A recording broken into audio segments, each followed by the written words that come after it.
Venezuelan സമയം ശനിയാഴ്ച പുലർച്ചെ കൃത്യം 2:01 വെനസ്വേലൻ തലസ്ഥാനമായ കാരക്കാസിൽ അമേരിക്കൻ സൈന്യം ഇറങ്ങി. ഈ സമയം കാരക്കാസ് സമാധാനമായി ഉറങ്ങുകയായിരുന്നു. നഗരത്തിലെ മിക്ക ലൈറ്റുകളും അണഞ്ഞുകിടന്നു. ഒട്ടും സമയം പാഴാക്കാതെ US സൈന്യത്തിൻ്റെ പ്രത്യേക സംഘമായ ഡെൽറ്റ ഫോഴ്സ് ലക്ഷ്യസ്ഥാനത്തേക്ക് നീങ്ങി. സഹായത്തിന് വിമാനവാഹിനി കപ്പലുകൾ, യുദ്ധക്കപ്പലുകൾ, F-35 അടക്കമുള്ള യുദ്ധവിമാനങ്ങൾ ഉൾപ്പെടെയുള്ള ആധുനിക സൈനിക സംവിധാനങ്ങൾ അവർക്കൊപ്പമുണ്ടായിരുന്നു. പ്രസിഡന്റ് നിക്കോളാസ് മഡുറോ മാത്രമായിരുന്നു ലക്ഷ്യം. അപകടം തിരിച്ചറിഞ്ഞ വെനസ്വേലൻ പട്ടാളം ചെറുത്തു നിൽക്കാനായി ശ്രമിച്ചെങ്കിലും US-ന്റെ സൈനിക ശക്തിക്ക് മുൻപിൽ പതറി. മഡുറോയുടെ വസതി വളഞ്ഞപ്പോൾ അവർ വെടിയുതിർത്തു. US ഹെലികോപ്റ്ററുകളിലൊന്നിന് നേരിയ കേടുപാട് പറ്റിയതൊഴിച്ചാൽ കാര്യമായ ഒരു തിരിച്ചടിയും അവർക്കുണ്ടാക്കാനായില്ല. വസതിയിലെ കിടപ്പുമുറിയോട് ചേർന്ന ഭാഗത്തുനിന്നും മഡുറോയെ ഡെൽറ്റ ഫോഴ്സ് കീഴ്പ്പെടുത്തി. വൈകാതെ മഡുറോയെയും ഭാര്യ സിലിയ ഫ്ലോറസിനെയും കസ്റ്റഡിയിലെടുത്തു. യുദ്ധവിമാനങ്ങൾ ഉൾപ്പെടെയുള്ള ആധുനിക സൈനിക സംവിധാനങ്ങൾ അണിനിരത്തിയായിരുന്നു വെനസ്വേല എന്ന കൊച്ചു രാജ്യത്തേക്ക് അമേരിക്കൻ സൈന്യം അതിക്രമിച്ചു കയറി അവരുടെ പ്രസിഡന്റ് നിക്കോളാസ് മഡുറോയെ പിടികൂടിയത്. കൃത്യതയിലും ആസൂത്രണത്തിലും നടത്തിപ്പിലും ഏറ്റവും മികച്ച ദൗത്യമായിരുന്നു ഇതെന്ന് ജനറൽ ഡാൻ കെയ്ൻ പറയുന്നുണ്ട്. 2-ലധികം പതിറ്റാണ്ടുകളായി അമേരിക്കയുടെ കണ്ണിലെ കരടായിരുന്നു വെനസ്വേല.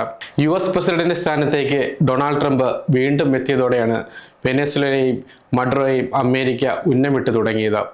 US-ലേക്ക് മയക്കുമരുന്ന് ഒഴുക്കുന്നത് വെനസ്വേലയിൽ നിന്നാണെന്നായിരുന്നു ട്രംപിൻ്റെ പ്രധാന ആരോപണം. ഈ വാദം ചൂടുപിടിച്ച് നിൽക്കവെയാണ് മാസങ്ങൾ നീണ്ട ഒരുക്കങ്ങൾക്കിടെ വെനസ്വേലയിലേക്ക് US സൈന്യം പറന്നിറങ്ങി അവരുടെ പ്രസിഡന്റിനെ പിടികൂടി അമേരിക്കയിൽ എത്തിച്ചത്. ഓപ്പറേഷൻ അബ്സൊല്യൂട്ട് റിസോൾവ് എന്ന് പേരിട്ട സൈനിക നീക്കത്തിലാണ് ജനുവരി 2 പുലർച്ചെ നിക്കോളാസ് മഡുറോയെ അമേരിക്കൻ ഡെൽറ്റ ഫോഴ്സ് പിടികൂടിയത്. മാസങ്ങളുടെ ആസൂത്രണത്തിനും പരിശീലനങ്ങൾക്കും ശേഷം പ്രസിഡന്റ് ട്രംപിൻ്റെ അനുമതിയോടെയാണ് ഈ സൈനിക നീക്കമുണ്ടായത്.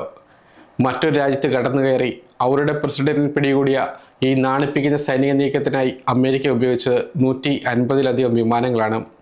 സൈനിക നീക്കം ഒരു ഘട്ടത്തിലും പരാജയപ്പെട്ടിരുന്ന ഉറച്ച തീരുമാനത്തിലായിരുന്നു ട്രംപിൻ്റെ ഈ ഒരുക്കങ്ങൾ. F-35, F-22, F-18, EA-18, E-2 യുദ്ധവിമാനങ്ങൾ, B-1 ബോംബറുകൾ എന്നിങ്ങനെ 150 വിമാനങ്ങൾ 20 താവളങ്ങളിൽ നിന്നായി ദൗത്യത്തിൽ പങ്കെടുത്തു. നിരവധി ഡ്രോണുകളും ഉൾപ്പെട്ടിരുന്നു.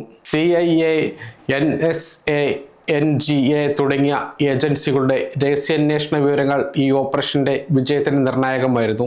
ഏതെങ്കിലും ഒരു വിഭാഗത്തിന്റെ പരാജയം മുഴുവൻ ദൗത്യത്തെയും അപകടത്തിലാക്കുമായിരുന്നുവെന്നും പരാജയം അമേരിക്കൻ സൈന്യത്തിന് ഒരു ഓപ്ഷനല്ലെന്നും ജനറൽ ഡാൻ കെയ്ൻ പറയുന്നുണ്ട്. വെനസ്വേലൻ പ്രസിഡന്റിനെ തൻ്റെ സൈന്യം പിടികൂടിയ ഈ സൈനിക നീക്കത്തിന് വേണ്ടി വന്നത് വെറും 30 മിനിറ്റിൽ താഴെ മാത്രമാണെന്ന് ഡൊണാൾഡ് ട്രംപ് അവകാശപ്പെടുന്നുണ്ട്. ഒരു കോട്ട പോലെ സംരക്ഷിക്കപ്പെട്ട കൊട്ടാരത്തിനുള്ളിലായിരുന്നു മഡുറോ. അമേരിക്കൻ സൈന്യം ആ കെട്ടിടത്തിൻ്റെ പൂർണ്ണമായ ഒരു മാതൃക തയ്യാറാക്കി റെയ്ഡിനുള്ള പരിശീലനം നടത്തിയിരുന്നു. ശക്തമായ ഏത് മുറികളും തകർക്കാൻ സൈന്യത്തിൻ്റെ പക്കൽ ആയുധങ്ങളുണ്ടായിരുന്നു.